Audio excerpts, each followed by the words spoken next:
এইভাবে যদি একবার আপনি বিফ রান্না করেন, এটার স্বাদ আপনি কখনোই ভুলতে পারবেন না। এটা খেতে কিন্তু ভীষণ মজা লাগে। এখানে আমি হাফ কাপ পরিমাণ দিয়ে দিলাম সয়াবিন তেল, তারপর এখানে কিছু গোটা মশলা দিয়েছি। দেওয়ার পরে একটু নেড়েচেড়ে নেওয়ার পর এখানে দিয়ে দিলাম 1 কাপ পরিমাণ পেঁয়াজ। এটা একটু আমি ব্রাউন করে ভেজে নিব। সো খুব বেশি ভাজার দরকার নেই। যখন দেখবেন যে পেঁয়াজের কালারটা কিছুটা চেঞ্জ হয়ে আসবে, তখন এখানে অ্যাড করে দিচ্ছি সকল প্রকারের গুঁড়া মশলা। এই পর্যায়ে অ্যাড করে দিচ্ছি এখানে ধনের গুঁড়া, জিরার গুঁড়া, পরিমাণ মতো হলুদ, তারপর দিয়ে দিচ্ছি গরম মশলা, তারপর দিয়ে দিচ্ছি মরিচের গুঁড়া এবং পরিমাণ মতো হচ্ছে লবণ।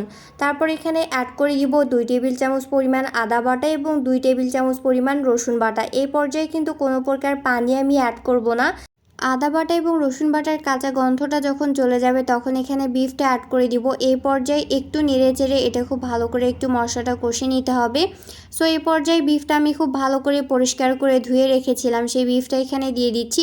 বিফটা কিন্তু 15 মিনিট আগে আমি পানি ঝরিয়ে নিয়েছি, যাতে কোনো প্রকার এক্সট্রা পানি এখান থেকে বের না হয়। সো বিফটা দেওয়ার পর ভালোভাবে মশলার সাথে খুব নেড়েচেড়ে মিশিয়ে নিতে হবে।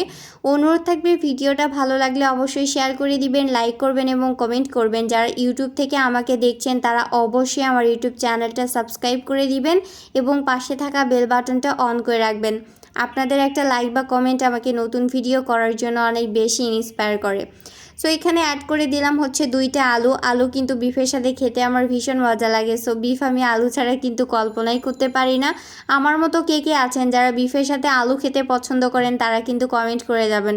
এই পর্যায়ে বিফটা খুব ভালো করে কষিয়ে নিতে হবে। কোনো প্রকার পানি এখানে অ্যাড করা যাবে না এবং চুলার আঁচটা অবশ্যই হাইতে রাখতে হবে, যাতে বিফ থেকে কোনো প্রকার পানি বেরোলে পানিটা শুকিয়ে যায়। সো এইভাবে করে 20 মিনিট আমি বিফটা খুব ভালো করে কিন্তু কষে নিয়েছি। তারপর ঢাকনা দিয়ে ঢেকে এটা আমি রান্না করেছি এবং 5 মিনিট পর পর আবারও ঢাকনা উল্টে এটা খুব ভালো করে কিন্তু আমি কষে নিয়েছি। দেখতে পাচ্ছেন আমার 20 মিনিট পর কিন্তু বিফের কালারটাই টোটালি চেঞ্জ হয়ে গেছে। এই পর্যায়ে এখানে কুসুম গরম পানি অ্যাড করে দিব। কোনোভাবে ঠান্ডা পানি দিব না। কুসুম গরম পানি অ্যাড করলে কিন্তু বিফের স্বাদটা একটু বেড়ে যায়।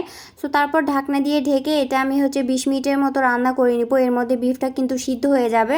সো দেখতে পাচ্ছেন আমার বিফটা কিন্তু একদম হয়ে গেছে। এটা খেতে কিন্তু ভীষণ মজা হয়েছিল। অবশ্যই ট্রাই করে দেখবেন। আশা করি আপনাদের ভালো লেগেছে।